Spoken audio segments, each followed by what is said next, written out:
Thank you very much. That was a very interesting and perhaps humorous presentation. We'll have a chance for Q&As at the end of the session. So my name is Nikki Herbert. I'm one of the intelligence strategists at Creative Brief, and I'm here to talk you through the second trend that we're looking at today, and that is the golden age of ads. And this trend appeared in the August issue of Byte. So I'm sure you'll all agree that since the 1990s, TV has gone from being cinema's little brother to perhaps the domineering force of entertainment that we know and love today. Fast forward 20 years, and what we're experiencing is a current wave of exquisitely produced TV dramas. Consider The House of Cards and Breaking Bad as just two examples that you might also be addicted to. And this has brought with it a rise of the male anti-hero. These rich characters challenge our perception of what a hero could be. They challenge what's right and wrong with society, and they suck us in with their complex stories and lives. Consider Tony Soprano as perhaps the founding father of this, or Breaking Bad's Walter White, or Mad Men's Don Draper as just a few examples. And we're currently experiencing an era which is deemed by many to be the second golden age of TV. And this is having a bit of a ripple effect on advertising. What we're noticing is that increasingly so, Hollywood actors, directors, scriptwriters, and cinematographers who perhaps have never worked in advertising before are setting out to change things. We're beginning to see brands craft advertising content that emulates what's happening in feature films and in these TV dramas. They're bringing in this rich characterization of individuals, these in-depth storylines which get us addicted to the content. They're making content that lasts for a number of minutes and that has multiple series and episodes. But why is all this happening, and what as brands and agencies should we be aware of? What are the driving forces behind this? Well, I think there are three key reasons that we should look at. So the first one is talent. As we mentioned before, this wave of talent that's coming over from Hollywood and also from TV studios is having a bit of an impact. It's no longer about TV first. The way that we're consuming a lot of content now is very much about the digital space. Think about TV on demand as just one example, and this gives consumers the chance to, choose what content they're actually going to interact with, which means that as brands, we must be able to entertain, educate, or provide some sort of value to that audience. And I think storytelling and authenticity is a trend that's been sort of doing the rounds quite a lot recently, and this has a big part to play here, as brands are looking to sell the personality and the lifestyle of a product as opposed to just the product itself. Now I'm going to talk through one very quick example just to bring this trend to life before we introduce our speaker. The brand is Kahlua. It's a brand that's been in decline for the past 10 years, it's particularly in the US market, which is actually their biggest market. The agency in question is Lucky Generals, who are getting another shout out tonight. And they were tasked with making this brand cool again. So they set about researching the brand and looking into the heritage of it. And interestingly, they uncovered one simple truth, and that was that the brand had strong ties to the movie industry. You might remember that the White Russian was Jeff Bridges' favorite tipple in The Big Lebowski. So they set about to leverage this as a platform from which to drive their content. And they crafted a 4-minute piece of content. It premiered in Hollywood. It was aired across independent cinemas across the United States. There were retro movie posters with titles of sort of B-roll movies like The White Russian, Out of This World, and Espresso Martini, Tonight's the Night. And I think perhaps what's most important is that Jeff Bridges, the dude himself, starred in the commercial. And on screen now we've got a few stills from there, and as you can see, this looks like a fully fledged Hollywood movie. And I think that's what's so interesting about the content that actually falls into this trend, in that it has those rich characters, it has that in-depth stories, it is exquisitely produced, and it's almost as if you are watching a movie trailer and you're waiting to see the full-fledged movie. So with that in mind, I'd like to introduce our next speaker. Johnny Vulcan is joining us from the States. He's founding partner at Anomaly, and he'll be talking through his work with Johnny Walker. And over to you. I'm now going to disappoint you by not being American and being English, even though I've come in from New York, so apologies for that. This is, for me, a fascinating title, because I'm actually going to say it's a dangerous trend. And I think it's a dangerous trend because on the surface, you might take it to mean one type of thing and actually think there's another meaning that comes below it. Because the golden age of ads, if you go back to the golden age of TV, could also be seen as an age of indulgence. And I think certainly I've been out of the country for 15 years. And in its darkest moments, it was an excuse to do very indulgent filmmaking and then forget about what happened next. And I think many agencies were very guilty of spending a lot of time and money on making a beautiful film, and then that was their job done. And I think, in fact, today, the job hasn't even started at that point. And I think unless you put all the pieces together, you really are wasting your client's money. And whilst you might have the aesthetic of a golden age of advertising, you've actually just spent a lot of money unnecessarily. So as much as being the golden age of ads, I think it's the golden age of numbers. And I think it's important that while you fixate on craft, and you'll see when we show you the Jude Law film later, or a snippet of it, because it is 6 minutes long, which is a long film to put on YouTube. It is beautifully crafted. It's the clinical planning that has to go with these things that makes the difference. And unless you're willing to commit to the planning, it's going to kind of fall on deaf ears. I think the Rainbow example is a great example, actually. Things like the Metro, pulling that off is hard, and that involves a lot of planning. You can't just have the good idea. It's about delivering through. So we're not an ad agency, therefore we don't fixate on making advertising. We happen to make ads, but we're a company that's now 10 years old and born in a time where everything has changed. We've just alluded to the fact that Netflix is reinventing what television is, what the serial is. The fact that organizations like Kickstarter can sell products that don't even exist yet. So you can get funded for things that don't even happen. Facebook, where we are today, is revolutionizing how we think about what our relationships are. The political scene is defined by how many retweets I can get for my Twitter picture, and London streets might well be forever changed by a company from San Francisco called Uber.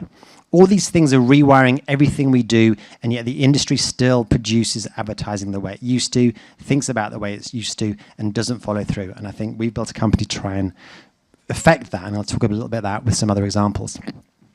This is a creative idea. Once again, this is my favorite creative idea. People say, what's your favorite digital creative idea? It's Amazon's customers who bought this also bought this. It's genius, it's contextual, it's appropriate, it's commercial. That, for me, is creativity. This is a media idea. You don't spend the money on buying space. You create your own space, literally, figuratively, something quite remarkable. And over the last 10 years, we've had to do everything from produce products. We have the largest selling lip balm in America, which we designed, and we are a co-owner in that business. We've created luggage, we've done TV shows, we've done films, we've done music videos, we've done mobile games. We start everything from what is the right solution, and can we build a model that proves we can be effective? It doesn't start with, can we produce a beautiful ad? That might be the outcome. It starts with, can we build a model? Can we prove it can be effective? And can it deliver results? Here's a snippet from a Super Bowl commercial. I don't expect anyone to really understand the Super Bowl commercial scene. It's quite an odd thing. It's a bit like Christmas here, I think. It's become kind of its own form of advertising oddity. You would never have a puppy in a beer ad any other time of year. But this commercial we planned months in advance. In fact, the planning for next year's Super Bowl commercial, Super Bowl's in February, has already begun, and the social media strategy is already written for next year's Budweiser Super Bowl commercial. Everything is planned. We had 25 million views before the Super Bowl. So before the game ever kicked off, we'd already won the Super Bowl TV battle, which is the most important battle in advertising in the US, by planning the social strategy for that. Some quite remarkable statistics around most liked Facebook posts from a brand, most retweeted alcohol thing. This one from YouTube was amazing. It's the first time they ever have a video trending across every state in the country at the same time. They'd never had that before. They sent us that slide proactively. Here's an example of something else we did. This is from the UK and Kasabian, and this is the launch of the Umbro shirt. I don't know why it's very topical tonight. Obviously, the England thing has come out, but it just struck me. The reason to use Kasabian was a couple of reasons. One, they had a much bigger social footprint than the England team and Umbro. They were also football fans, and they charged nothing to be the proponents for launching the England shirt. So this was about planning and understanding that our media was going to come from other sources. We weren't going to be able to buy our way to attention, but there are football fans who command a bigger footprint than either the England team or Umbro did. Kasabian did this for free. This is in Paris. They launched the shirt live at the end of the show in Paris in front of 2,000 Parisians. As you can imagine, he was booed off the stage and then cheered as he did an encore. We had a photographer there. The photographer happened to work from The Sun. So we asked The Sun to be the photographer for the event. So we got that for free as well. They'll pay for it in the ad. And then we paid the guy $250 to use his photographs in the posters. The entire cost was something like £30,000. to launch an England shirt. Once again, it was planned out though. It wasn't just, wouldn't it be cool to do something with Kasabian? It was, where's the audience? How am I going to get the reach? How am I going to build it? And then make sure you deliver the craft to go with it. FK Twigs, we've just done this with Glass. We gave a total creative license on the video. Google were terrified. Absolutely terrified what would happen. If you see in the video, it is pretty damn strange, but you are investing in a talent that you know to be on the ascendancy. She's just broken in the States. It's a crazy video, and what Glass is trying to do is to prove that it can be credible amongst style and fashion audiences. So that's kind of another example of using some leverage. Right, and one last example before I talk about Jude Law and see the beautiful man himself. I'm sure you'll come to see that. This is luggage. We launched Virgin America in the States, and we said to them, every single facet of the airline is a piece of communication. Normally, the cruise luggage is something that procurement worry about, and they buy the cheapest luggage they can. We said, your brand's pretty sexy, why don't you do a deal? This is a deal with Burton Bags. They made the bags for free. It's the first time a CEO of an airline got a standing ovation from the airline staff when they were told they were going to get Burton rolling luggage. But this is a piece of brand communication. Every crew member walking around through airports is rolling around a piece of cool branded luggage with skateboard wheels. And we sold these to passengers. For a while, the marketing department at Virgin America, before the airline launched, was the only department that made money, and it was making its money in luggage. So it's thinking about every facet of their business and going, that's not just an expenditure, it's actually an opportunity to invest in the brand and think about the business. So, Golden Age of Ads. This is a beautiful film, but it's not a beautiful film just for the sake of being a beautiful film. It's actually a formula, and it's designed very clinically. I'm going to show you the first minute and a half of this, minute and 20 seconds, just to give you a flavor.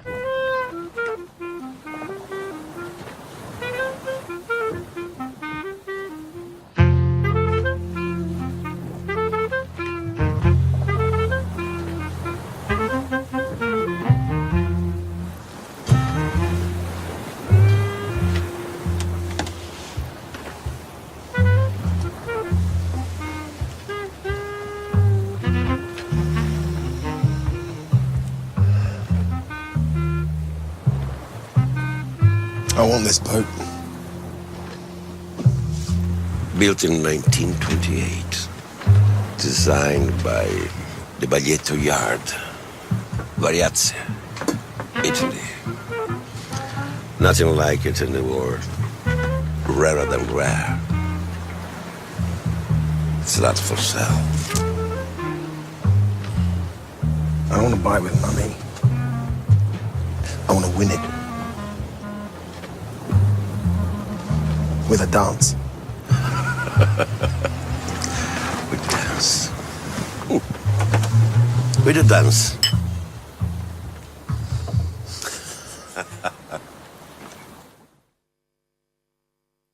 Oh.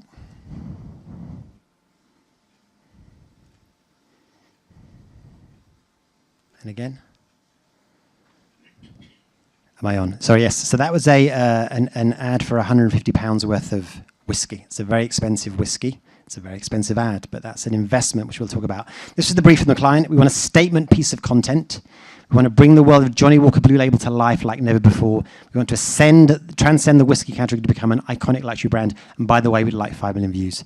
That seems to be a classic thing now, and anything you do, you need to get the views in. I would recommend, obviously, investing in Facebook video. Thanks, Facebook, for hosting, as a way to guarantee those views. So great brief, very open for us, very inspiring. It gives us quite a lot of leeway to do something quite special, but we really thought about kind of the ways to come at that. And the first thing was the redefinition of what luxury actually is, because luxury has changed. This is a global brand, but luxury isn't just about possession anymore. We found this piece of research that said luxury is really about experiences now. So we knew that the crux of this film should actually be about an experience that couldn't be bought rather than things that could be bought. So that was the first kind of going in point into our formula. The second thing was, what should that experience be? And it was very easy to find in culture one of the biggest trends that is quite surprising, which is dance. In fact, Strictly Ballroom's going on now. In the US, there are various shows like that. Globally, dance has such a phenomenal pull that dance became another starring feature of the film because dance was trending, and this had to reach a lot of people. So, an insight on experience being the new form of luxury, an insight on dance, and then add celebrity. And not add celebrity because it's gratuitous, but add celebrity because you know it's going to maximize some extra reach. And in the case of a brand like Johnnie Walker Blue Label, it is a premium experience, and therefore if you're going to use celebrity, it has to be A-list celebrity. So using Jude Law, using Giancarlo, using Jake Scott, these are all decisions that are actually about investments, because you can invest heavily in making this a very, very special film, and that's where you're spending the media dollars, not on buying the space, but buying the attention based on insights into trends, and then investing in the talent. The result is, and very similar to actually what Kalura done as well, is actually treating the whole thing very seriously like a film. So the way you treat the PR was the same as the film industry would do it. We went to the Venice Film Festival to premiere the movie. We did movie launch parties, and all the associated press with it all come from that universe. And once again, that was all meticulously planned to behave like how a film would actually launch and be felt like a film. And in fact, you got very different coverage because people didn't see this as ads. In fact, very few people come up to us and say, I've seen that ad. They talk about it as a film. And that is what also led to amazing viewing figures, 2.3 times the normal viewing rate on a 6-minute film on YouTube. YouTube films typically drop out very quickly. We did a 6-minute film and people stayed 2.5 times longer than most people stay on a film because they saw it as a film and not as a piece of advertising. We also did some really interesting integrations with people like Mr. Porter, where we actually allowed you to shop the entire wardrobe from the film. So that was kind of a deep integration with them. And we also commissioned them to do their own wages. So they did actually a beautiful film around a drum challenge between two people. There was an extension of the same thing.